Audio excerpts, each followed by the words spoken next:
सामना के अग्रलेख को लेकर महाराष्ट्र की राजनीति गर्मा गई है। भाजपा प्रवक्ता राम कुलकर्णी ने संजय राउत पर तीखा हमला करते हुए उनके लेख को ढोंगी राजनीति का उदाहरण बताया है और आत्मचिंतन का सलाह दी है।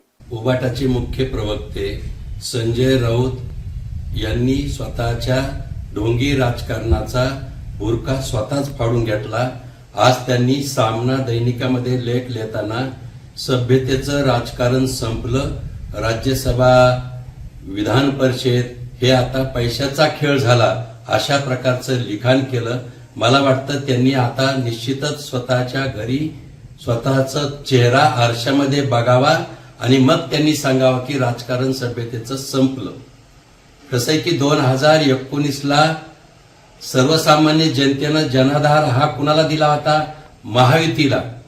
आणि मग त्यावेळेस त्यांनी भारतीय जनता पार्टीला धोका दिला आणि केवळ मुख्यमंत्री पदासाठी सिल्वर बंगला गाठला, काँग्रेसचे सोनिया गांधीचा दरबार गाठला, वैचारिक तत्व बाजूला ठेवले। स्वर्गीय बाळासाहेब ठाकरेंनी हिंदुत्वाचं जे स्वप्न पाहिलं ते तर समुद्रात फेकून दिलं मातोश्रीवरून काढून। आणि मग आता तुम्ही तत्वाच्या गप्पा कशा मारता? तुम्ही तत्वाचं राजकारण संपलं हे आता कसे म्हणतात? अशा प्रकारे लिहिण्याचा आणि बोलण्याचा संजय राऊतांना मुळीच अधिकार नाही।